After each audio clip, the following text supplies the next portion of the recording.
Hello everyone, welcome to our channel. మంత్రి నారా లోకేష్ గారు అమిత్ షా గారితో భేటీ అవునట్టు తెలుస్తోంది. సో దీని డీటెయిల్స్ తెలుసుకుందాం, అప్డేట్స్. సో ప్రస్తుతం మనతోటి పొలిటికల్ అనలిస్ట్ డివిఎస్ గారు ఉన్నారు. వెల్కమ్ చెప్దాం. Hello sir. నమస్తే అండి. నమస్కారం సార్. ఎస్ సార్, ఇప్పుడు మంత్రి నారా లోకేష్ గారు అమిత్ షా గారితో భేటీ కాబోతున్నారు. ఏంటి సార్ నెక్స్ట్? అంటే ఏపీకి ఏమైనా గుడ్ న్యూస్ ఎక్స్పెక్ట్ చేయొచ్చా?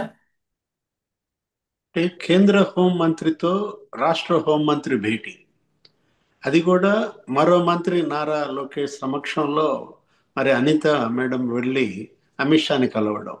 Yes sir. అంటే హోంశాఖ అనగానే శాంతి భద్రతలు, లేకపోతే అవినీతి కుంభకోణాల కేసులు, ఈ ఈడీ సిబిఐ దర్యాప్తులు, లేదు సిట్ దర్యాప్తులు. ఇక్కడ జరుగుతోంది ఏంటి, ఆంధ్రప్రదేశ్లో ఒక దర్యాప్తుల పర్వంగా మారింది. Yes sir. జగన్మోహన్ రెడ్డి హయాంలో 5 ఏళ్లలో జరిగిన అవినీతి కుంభకోణాలు, ఒక తిరుపతి నేపథ్యంలోనే ఆ కల్తీ నెయ్యి, అసలు దానిపైన ఏంటి, సుప్రీంకోర్టే సిట్ వేసింది. Yes sir. సుబ్బారెడ్డే ఎంచుకున్నాడు ఆ సిట్. ఇప్పుడు సుబ్బారెడ్డి అందులో నిందితుడిగా నిగ్గు తేలుతున్నాడా? కల్తీ నెయ్యి కేసు వైవి సుబ్బారెడ్డికి చుట్టుకుందా? అతను పిఏ మరేంటి చిన్నప్పన్న, అతను ఒక పెద్ద ముదురు అన్నారు. అతనికి విశాఖపట్నంలో 13 ప్లాట్లు కొన్నాడని, ఆయన ఏంటి ఒక ఢిల్లీలో మరి ఏపీ భవన్లో ఉద్యోగిగా ఉన్నాడు. 4,60,00,000 అతని బ్యాంకుల్లో ట్రాన్సాక్షన్స్ జరిగాయని. Yes sir. ఇప్పుడు చిన్నప్పన్న నాకు పిఏ కాదని ఈయన తప్పించుకోవాలని చూసినా, హ్మ్, ఈయన ఎందుకని ఇవ్వటం లేదు ఆ యాక్సిస్ బ్యాంక్ లావాదేవీలు? Yes sir. వైవి సుబ్బారెడ్డి, ఆయన భార్య స్వర్ణలత మేడం, వాళ్ళ యొక్క యాక్సిస్ బ్యాంక్ లావాదేవీలు ఇవ్వమంటే కోర్టుకి ఎందుకు వెళ్ళారు? ఇక్కడ రాష్ట్ర ప్రభుత్వం సిట్ వేస్తే నమ్మకం లేదని సుప్రీంకోర్టుకి ఎందుకు వెళ్ళాడు? అక్కడే అర్థమైపోతుంది కదా. ఈ ఎస్ సార్. పరకామణి కేసులో భూమన కరుణాకర్ రెడ్డి, అదేంటి అది మరీ అన్యాయంగా అక్కడ ఉన్నటువంటి ఏవిఎస్ఓ సతీష్ కుమార్ మరి ఆ, రైలుగా అక్కడ పడి చనిపోవడం, అతను తోశారని చంపారని, అతని తలపై గాయం ఉందని, అది ఆత్మహత్య అంటాడు భూమన కరుణాకర్ రెడ్డి. Yes sir. అది హత్యో ఆత్మహత్యో తేలక ముందే భూమన కరుణాకర్ రెడ్డికి అది ఆత్మహత్య అని ఎలా తెలిసింది? అవును.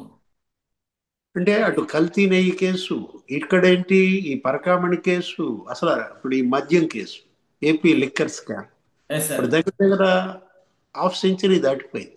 అవును. ఏంటి నిందితుల సంఖ్య 51 ఏమో. ఇప్పుడు అనిల్ చోక్రాని అరెస్ట్ చేశారు, అతను కస్టడీలో ఉన్నాడు. పోలీస్ కస్టడీలో అన్ని వాస్తవాలు బయట పెట్టాడన్నారు. 78 కోట్లు తన డొల్ల కంపెనీల ద్వారా మనీ లాండరింగ్ మరి చేశారని. ఆ 3 డిస్టిలరీలు, ఏదది లీలా డిస్టిలరీ, అదాన్ డిస్టిలరీ, లేకపోతే ఎస్పీవై ఆగ్రో డిస్టిలరీ, ఈ 3 డిస్టిలరీల ఖాతాల నుంచి నాకు 78 కోట్లు వచ్చాయి. నాకు సంబంధించి ఆ కృతిక, లేకపోతే ఆ విశాల్ ఎంటర్ప్రైజెస్, వీటి ద్వారా డొల్ల కంపెనీలతో అతను ఏం చేశాడు, దాన్ని నగదు రూపంలోకి, లేకపోతే గోల్డ్ నగల రూపంలో మార్చి ఇచ్చానని మరి అనిల్ చోక్రా చెప్పాడు అంటున్నారు. Yes sir. అనిల్ చోక్రా ఎవరు? అతను దగ్గర దగ్గర 5 ఏళ్ళు జైల్లో ఉన్నాడు గతంలో. అతను ఒక 4-5 బ్యాంకులను ఆర్పేశాడు, దివాళా దించాడు. ఇప్పుడు ముంబైలో అతను ఒక పెద్ద మనీ లాండర్.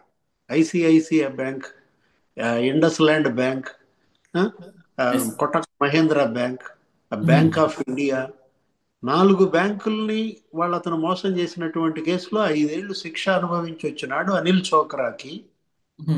ఏపీ ప్రభుత్వ పెద్దలకి ఏంటి సంబంధం అప్పుడు? Yes sir. కరెక్ట్ గా జగన్ సీఎం గా ఉన్నప్పుడే అతను జైల్లో నుంచి బయటకు వచ్చాడు. అతను సంప్రదించింది ఎవరు? విజయసాయిరెడ్డి అతన్ని సంప్రదించాడా, లేకపోతే కసిరెడ్డి రాజు సంప్రదించాడా, మిథున్ రెడ్డా, చెవిరెడ్డి భాస్కర్ రెడ్డా? ఇప్పుడు వీళ్ళ యొక్క విదేశీ లావాదేవీలు, ఇప్పుడు ఫెమా ఎస్. ఏంటి, ఇక్కడ పిఎంఎల్ఏ యాక్ట్, ఇది prevention of money laundering act, ED అవ్వాలి. ఇప్పుడు సిట్ ఇక్కడ దర్యాప్తు చేస్తోంది. ఈ yes sir. SIT Rajasekhar Babu తెచ్చిన దర్యాప్తు వివరాలు తెలియజేసేందుకు అనితా మేడం వచ్చారా, అమిత్ షా వచ్చారా? ఇప్పుడు మనకు అదే కనపడుతోంది. ఏంటి అక్కడ ముంబైలోనే అనేక ఆ జ్యువెలరీ షాపులు, ఆ ఎస్ సార్. ముంబై జ్యువెలరీ షాపులన్నిటిలో వీళ్ళు బంగారం కొన్నారని, నకిలీ ఇన్వాయిస్లు సృష్టించారని, ఒక బ్రాండే 200 కోట్లు బంగారం ఇచ్చిందన్నారు మ్యాన్షన్ హౌస్. Yes sir. ఒక డిస్టిలరీ 400 కోట్లు బంగారం ఇచ్చిందన్నారు. ఉమ్. ఆయన సిఎండి, లేకపోతే అక్కడ ఉన్నటువంటి chief financing officer Nallappan Muthappan అతన్ని బెదిరించారని ఎస్ సార్, వస్తుండి. అవును. మొన్న చూసాం చెన్నైలో మరి సోదాలు జరిగాయి. రావు సాహెబ్ ఆ, మహాబలేశ్వర జ్యువెలరీస్ లో వాటన్నిటిలో కూడా ఉమ్. రెడ్డి సునీల్ రెడ్డి పైన మనీ లాండరింగ్ చేశాడని ఆరోపణలు. ఏది ఎస్ సార్. 10 నెలల క్రితం కృష్ణదేవరాయలు లోక్సభలో ఆరోపించాడు. ఉమ్. సునీల్ రెడ్డి 2,000 కోట్లు దుబాయ్కే మనీ లాండరింగ్ చేశాడని ఆరోపించారు. అతను ఉమ్. పట్టుకొచ్చారు, అతన్ని విచారించారు. అబేబే సాక్షి మీడియా గీ పెట్టుద్ది, YCP social media, Jaganmohan Reddy అనుకూల మీడియా అంతా కూడా ఆయన ఒక పారిశ్రామికవేత్త, ఆయన గొప్ప న్యాయవాది, ఎస్ సార్. అతన్ని తీసుకొచ్చి విచారిస్తే పెట్టుబడులు ఎవరు పెడతారంటారు.